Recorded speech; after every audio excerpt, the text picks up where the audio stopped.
Hello दोस्तों, हीटी films में आप सबका बहुत बहुत स्वागत है। रात को केविन के डैड क्लैर के घर में रुकते हैं और बाहर केविन के डैड के गाड़ी को खड़ा हुआ देखकर हुआ बहुत ही ज़्यादा गुस्से में आ जाता है।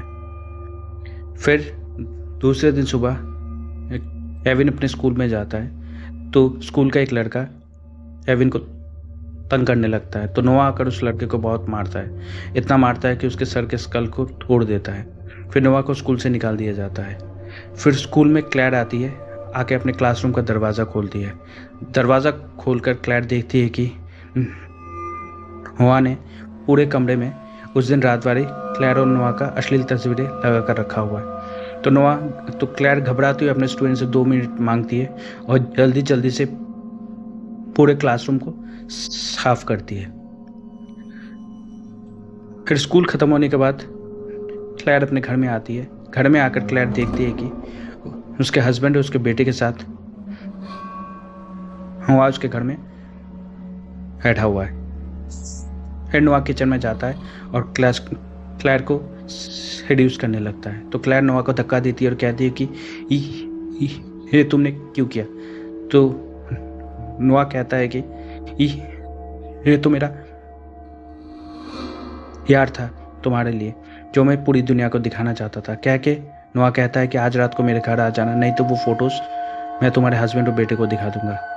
रात को क्लैर नोआ के घर में जाती है। घर में जाकर क्लैर नोआ से वो सबूत मांगती है। तो नोआ क्लैर की तरफ देखकर हंसता है और कहता है कि मैं वो सबूत तुम्हें दे दूंगा, लेकिन उससे पहले मैं तुम्हारे साथ थोड़ा सा यार भरी बातें तो कर लूँ। कहकर नोआ क्लैर को किस करने की कोशिश करता है। तो क्लैर नोआ को खींच के चाटा लगाती है और वहाँ से चली जाती है। फिर दूसरे दिन क्लैर अपने दोस्त विकी को वो तस्वीरें दिखाती है और क्लैर विकी से हेल्प मांगती है। फिर क्लैर विकी से कहती है कि उसके पास मेरा एक वीडियो भी है, वो अगर बाहर आ गया तो मैं मर जाऊँ। तो विकी क्लैर को एक आइडिया देती है। फिर सीन चेंज होता है। हम देखते हैं कि क्लैर अपने घर से गाड़ी लेकर निकलती है और नोआ क्लैर का पीछा कर रहा होता है। काफ़ी देर तक पीछा करने के बाद नोआ देखता है कि गाड़ी के अंदर क्लैर नहीं है, उसकी दोस्त विकी है। तो नोआ जल्दी से अपने गाड़ी को घुमाता है। फिर दूसरे सीन में हम देखते हैं कि क्लैर नोआ के घर में घुसकर वो फाइल डिलीट कर देती है और जल्दी से नोआ के घर से निकल जाती है।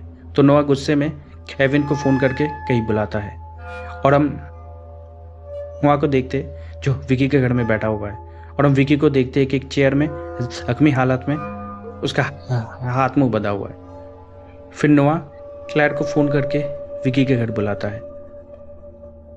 वो क्लैर विकी के घर पहुंचती है। विकी के घर में पहुंचकर क्लैर देखती है कि घर के अंदर काफ़ी अंधेरा है। तो क्लैर अपने फ़ोन का टॉर्च ऑन करती है। टॉर्च ऑन करते ही क्लैर देखती है कि विकी की लाश ज़मीन पे पड़ी हुई है। तो क्लैर डर के मारे जल्दी से जाकर गाड़ी के अंदर बैठ जाती है। तो नोआ वहाँ पहुँच जाता है और विकी क्लैर को डरा धमका कर एक गोडाउन में लेकर जाता है। गोडाउन में जाकर क्लैर देखती है कि उसका हस्बैंड जख्मी हालत में एक रस्सी से बंधा हुआ है। फिर क्लैर देखती है कि उसका बेटा रस्सी से बंधा हुआ है। तो क्लैर जाती है उसे छुड़वाने। फिर क्लैर के दिमाग में एक आइडिया आता है। तो क्लैर नोआ से झूठ मूठ का प्यार का नाटक करने लगती है और नोआ को भी लगता है कि क्लैर उससे सच में शायद प्यार करने लगा है। तो नोआ खुश हो जाता है कि तभी क्लैर अपने जेब से एक पाना निकलती है और नोआ के सर पे ज़ोर से दे मारती है और हम देखते हैं कि नोआ बेहोश हो जाता है। फिर क्लैर जल्दी से जाकर अपने बेटे को खोलने लगती है कि तभी नोआ पीछे से आकर